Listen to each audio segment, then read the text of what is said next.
দেশের নাম আলবেনিয়া। একের পর এক দুর্নীতি, দেশ জুড়ে চোরাচালান, কোটি কোটি টাকার মাদক কারবারের নানা অভিযোগে বিদ্ধ আলবেনিয়া। রামার আমলে সরকারি দুর্নীতি আকাশ ভেদ করেছে অভিযোগ বিরোধীদের। পরিস্থিতি সামাল দিতে রামা মন্ত্রী পদে বসিয়েছেন এআই মানবীকে। এআই মানবী কি রুখতে পারবে আলবেনিয়ার আকাশ ছোঁয়া দুর্নীতি? বলবে ভবিষ্যৎ। কিন্তু এই বঙ্গের দুর্নীতি রুখতে কি ক্ষমতাসীন দলগুলির পদেও বসাতে হবে এআই মানবী? বাম জমানায় অভিযোগ ছিল এই বাংলায় শিক্ষা ব্যবস্থায় যত না প্রভাব শিক্ষামন্ত্রীর, তার চেয়ে বেশি প্রভাব ছিল নাকি অনিল বিশ্বাসের। তিনি নাকি চূড়ান্ত করে দিতেন বিশ্ববিদ্যালয়গুলির উপাচার্য রেজিস্ট্রারদের নাম। শিক্ষক নিয়োগেও দুর্নীতির অভিযোগ যে ছিল না তা নয়, তবে তৃণমূল শাসনে যেভাবে প্রকাশ্যে এসেছে শিক্ষক নিয়োগে দুর্নীতি ততটা লাগাম ছাড়াও নয়। শুক্রবার শুরু হয়েছে এসএসসি নিয়োগ প্রক্রিয়ায় বিচার প্রক্রিয়া।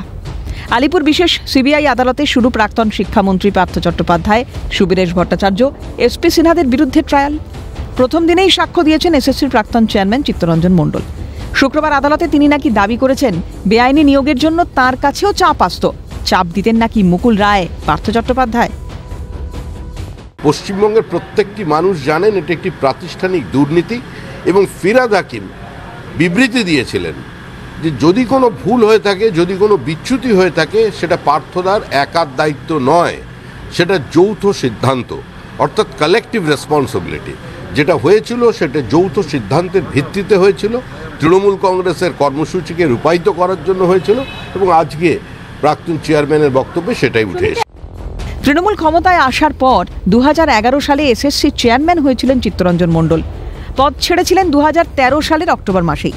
তখন শিক্ষামন্ত্রী ব্রাত্য বসু, পার্থ ছিলেন শিল্পমন্ত্রী। অন্যের দপ্তরে কিভাবে নাক গলাতেন পার্থ? কোথায় ছিল তার ক্ষমতার উৎস?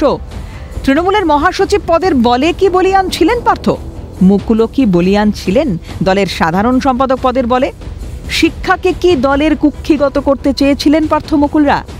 সিপিএম জমানার অনিলায়নকে তৃণমূল জমানায় মুকুল ফুটিয়েছিল পার্থেনিয়ামের। বঙ্গের শিক্ষাকে কলুষমুক্ত করতে কি লাগবে এআই মানবী? সে কি পারবে এই বাংলার শিক্ষাকে দুর্নীতিমুক্ত করতে? পারবে কি চাকরিহারা ছেলে মেয়েগুলোর চাকরি ফিরিয়ে দিতে? পারবে কি বঞ্চিতদের যোগ্য সম্মান দিতে? হয়তো স্বপ্নালু, কিন্তু সেটাই এখন যেন এই বাংলার হতভাগ্য ছেলে মেয়েগুলোর একমাত্র চাওয়া পাওয়া। যোগ্য হয়েও ওদের চাকরিহারা হওয়ার দায় যে ওদের নয়, সেটাও হয়তো জানান দিল বিশেষ সিবিআই আদালতে চিত্তরঞ্জন মণ্ডলের সাক্ষ্য। ক্যালকাটা নিউজ।